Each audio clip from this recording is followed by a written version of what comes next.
Hi, this is Andy Hahn, and this is episode 15 of Guided Self Healing Fearless Living. And uh, it is June 28th of 2021, and it is unbelievably hot. So if I look like I'm sweating, it's only because I am, because we're in the middle of an enormous heat wave. So, what I'd like to start with is I haven't been doing these things for about a month. And the reason for that is that Joni is my writing partner in this context, have just finished a week ago a book that's called 1 Hour Miracles, 5 Steps to Guiding Your Self Healing. And then the subtitle, which we really love, is Change the Story, Reauthor Your Life. And it turned out to be a lot longer than we thought it was going to be. Originally, we wanted to write a very short book, 20 to 25,000 words, that really was just the foundations of our healing work. And our agent said that that was a pamphlet, not a book. So he said you had to double the length. So we were shooting for 45,000 and we ended up with 90,000, and we got it in 3 hours before our deadline. So it's very exciting. And what I want to say is that 1 Hour Miracles, we had some questions about because we would like to underpromise and overdeliver. And what we wanted to say and what we do say is that what is a miracle really?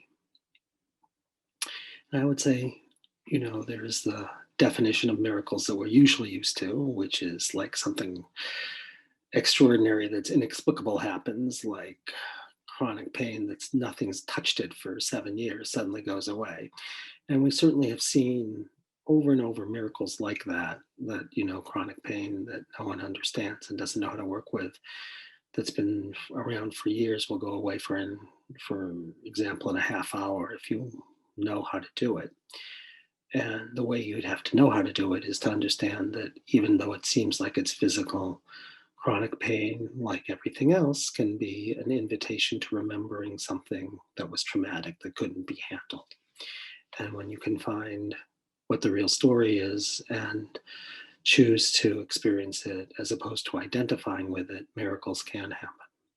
The kinds of miracles we think of as miracles. And what I'd also like to say, however, is that every session that we do is a miracle, because whenever it is that you choose to bring your attention to the sensation that's associated with something that couldn't be handled, and you choose to bring your awareness to it, to the sensation, and to choose to become it, you're like being an actor who is choosing to play a role. And then you no longer unconsciously identify with a role, but you consciously choose to be that role while you are identified with the one who's doing the choosing and doing the witnessing and doing the holding. And every time we do that, we become a little more free. We climb the mountain of freedom a little bit more. And that truly is the real miracle, no matter what the symptom relief is. So, and I think what I'd like to do here today is talk about something that happened literally a couple of days before our book was due. And it's a story about allergies. But what's really important about this first story that I want to tell you, because I think I'm going to spend some time talking about allergies today, is that this person knew nothing about our work. I was going to my optometrist's, and I had to have an eye exam for glasses, and I was talking to the receptionist, and while we were talking, this was one of the first days, really warm days of spring, and she said that she had to mow the lawn, and she was dreading mowing the lawn because she had horrific allergies. So I said to her, well, I can't make any promises, but I may have something that may be able to be useful to you if you're interested. And she said, anything, because I do not want to have to do this lawn mowing, because I will be like absolutely miserable, runny nose, and just awful. And I said, okay.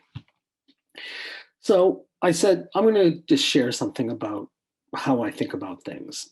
And so I asked her a question, which is, if your allergies were a story, what might the story be? And she was actually very wise about this. And she said, well, I suppose you could say that some kind of mistake is going on, perhaps, that my body is afraid of something that it may not need to be afraid of. And I said, that is really quite brilliant. And I'd say, yeah, that's really true. I mean, I'm not saying that your allergies aren't physical. Maybe, you have a reaction to certain tree pollen that feels like poison to you, but it's more likely it is a story very much of the kind you say. And so what we find is, of course, that our allergies are a symptom that's inviting us into a story, exactly as you say. And the story is something about the world is a dangerous place, and I can't discern who is a friend and who is a foe. So I have to protect myself from everything, even if it's not dangerous, because it's better to be safe than sorry. So I said to her, what would happen? Or I said, I invited her to do something actually. What I said is, why don't you just notice what happens in your body when you really allow allergies and this experience you're having, perhaps, because we don't know, but perhaps that the world is a dangerous place and I can't distinguish what's safe and what's dangerous. So I have to protect myself from everything. And immediately, of course, I asked her to really experience and imagine that, and she immediately began to have allergy symptoms, even though she was in the office, which just goes to prove that the allergies weren't just about allergies because she was not mowing her lawn at the time, but she began to get those symptoms. So I said to her, why don't you just bring all your awareness to the runny nose and the foggy head and the scratchy throat and all of that, and just choose to bring your awareness to them to such a degree that you become them from the inside out, like you're choosing to become those sensations. And then all you have to do is sit with them and get receptive, and maybe something will come to you about this story. So she did that, and she said, in fact, something did come to her, um, but she chose not to tell me what it was. But as soon as it came to her, and as she was sitting there, she said, "This is very strange because my allergy symptoms are going away." But of course, there was nothing to be allergic to in this office, so she thought, "Well, I'm really feeling skeptical." I said, "Well, why don't you check it out? Because you have nothing to lose, so mow your lawn and see what happens." So I came back 2 weeks later to pick up my glasses. And of course, she comes from the back. She hears my voice. She comes, she said, really, that's why it's like the title of the book. She said, it's a miracle. She said, I did it again before I mowed the lawn. I did exactly what you invited me to do. And I did the same thing. And then I mowed the lawn and I had no reaction. Now, of course, what she didn't know is she didn't have to do it a second time, but better to be safe than sorry, I suppose, particularly if you think the world is a dangerous place and you want to feel secure. But you don't have to do it twice. But she did, and then she went and mowed the lawn and had no allergic reaction whatsoever. And she thought that was such a miracle that she started telling her family and her friends all about it. And of course, she came and said, "Oh my God, this is a miracle. Thank you so much." And I said, "Well, I just am fortunate enough to know certain things about how I think life works, and I'm glad it was useful to you."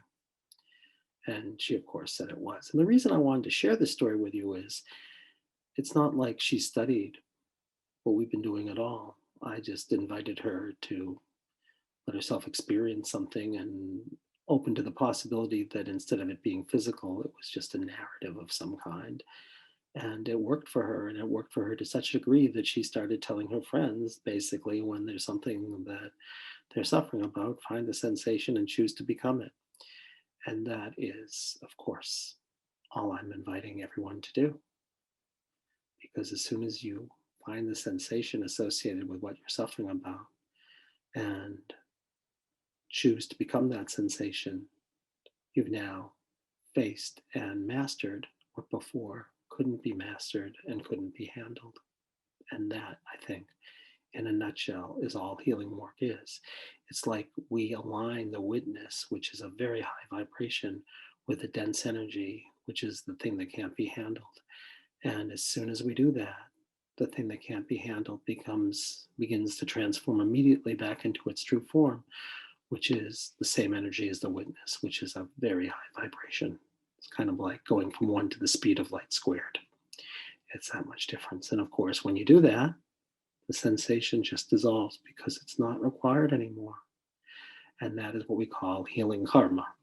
So if you want to heal karma, or you want to heal anything that you're traumatized about, just choose to face and become the trauma and you'll be free. And I want to tell you, this can work for everything. So we had someone, I want to keep talking about allergies, but early in our trainings, we had someone who had what was really horrific, he was told, allergy to cats. Like he was told that if he was in a room with a cat, it could literally kill him. The allergies were so bad that he would have, shock and would literally suffocate. And so, of course, he stayed away from cats. But he wanted to do our training, and our training was going to be in a place where there had been a cat. So that was a problem. So he actually did a train. He did a session with the person who was going to be running the training, and they found out using our diagnostic system that the allergies equaled what we call a death wish, and a particular kind of death wish, because the standard death wish is a part of me wants to die. But this variation of the death wish was a very, very insidious one, which is someone who is supposed to love me wants me dead. So in order to receive their love, I have to want to die, or I have to die, actually. And so when this person dropped into this, I was told, because this was a student who did this, he started to have a horrific allergic reaction, so much so that he wanted to go for his EpiPen because he thought he was going to suffocate. But our students said, look, there's clearly no cats around here, so clearly uh, you're creating this in some way as something you're remembering. So he said, look, you always can get your EpiPen, even though right now you're really having trouble breathing. But why don't you just become this extreme trouble breathing like you're suffocating and choose to be it from the inside out? And what happened, of course, is when he did that, he had a horrific memory that he had no recollection of. And in this memory, his experience was that his mother was trying to suffocate him with a pillow when he was a toddler. And he associated, for a variety of reasons, he associated mother and feminine with cats. And so he transformed cats into mother who was trying to suffocate him, which of course was why he would not be able to breathe. And they transformed that whole story, which is, if you become aware of it, then you're already transforming it because you no longer are automatically identified with that toddler. You're now remembering what happened to that toddler. And all of his difficulties breathing, and in fact his sense that he was suffocating, went away. And he of course was like saying, well, that's interesting, but I still have my doubts about being around cats. But he checked it out very, very, very carefully, and what he found was he took a mild step into the house with all of his EpiPen and everything at hand, and nothing happened. And then he did it one step at a time until he was finally petting the cat, and he had no reaction at all. So I guess what I want to say from this story is, first of all, we can all do our own self-healing, because whenever there's something that we're suffering about, find the sensation that's associated with the suffering, which will always be there, some kind of discomfort, pain, emptiness, squeeziness, numbness, suffocating, something, and choose to bring your awareness there. And it's like you're then choosing to be with the one who couldn't handle something, who's here right now. It's not like we're regressing you, it's that you're finding something that's here in the here and now. And then when you choose to become it, you shift from unconsciously identifying with the one who's in the story to identifying with the person who's choosing to be the one in the story. And in a nutshell, That's all that healing requires. And I think what you'll find, because we're talking about allergies today, is that a lot of allergies have very similar stories. They're narratives, and they tend to be stories about not being able to distinguish who's dangerous and who's safe and loving in a world that's dangerous. And of course, our student story is exactly about that. So, what we can say is if we take allergies, but it's true for everything, while on one level they're awful and they make us miserable and they could kill us, on a whole other level, they are an invitation to remember that which we've split off. And the second we do that, we become free. And then you can begin to think about all of, the things you might have troubles with, like autoimmune disease. So, what is autoimmune disease? It is our attacking ourselves, which really is a protection, because usually it's because we were so badly attacked that we choose to protect ourselves by bringing that story of attack inside. So we become, I'm attacking myself. If you listen to it, really is two people, the attacker and the attackee. And so there is someone who is attacking you in this lifetime, maybe a parent. And there's the you being attacked. And there's the you in the moment who can't handle it and says, I better bring that relationship inside me because then I can be the one who controls it. It's not going to happen to me. I can do it to myself. Plus, you never lose the relationship with your parent. But the second you realize, of course, that it was a choice you made to protect yourself, then your autoimmune disease, you could thank it, which is typically what autoimmune diseases are. And you could bring out the relationship that you've sort of incorporated and the you that made the choice to bring it in as a protection. And since it was a choice, you can choose to bring it outside. And once it's outside of you, you can send it loving divine energy because we're all channels of source energy. And that will be healing the you that in that moment made the choice without being aware you were making a choice. And then be skeptical and curious and see if your autoimmune disease starts to change. I won't make you any guarantees, but it makes sense. Anyway, this has been a pleasure, and we will go back to something else soon. But today I wanted to share all this with you. And you can do your own healing. You can do it. And if you want to learn how to do it better, we can share with you how to do that too. Because the Pure Land, obviously, is to find the sensation that's associated with your suffering. But sometimes, of course, you don't know that you're suffering, like in the case I told you about, with the allergies. You can get more information like someone who's supposed to love me wants me dead, and that's why the world feels like a dangerous place. You can find out where it originates, and you can find out if that person who's being traumatized needs something other than just sharing their story. And if you know all that, you can basically heal pretty much anything. Not cure, but heal.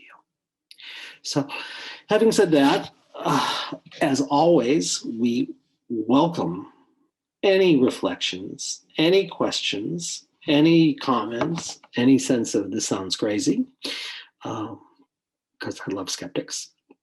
So all of this is available to you. So if you want to, you can write us. My email address is ahahn, as in Andy Hahn, at lifecenteredtherapy.com. And if you want to learn more about our work, just go to lifecenteredtherapy.com. And until our next meeting, I wish you a happy day, and I wish you freedom from your allergies, if nothing else, and freedom from suffering. So, goodbye.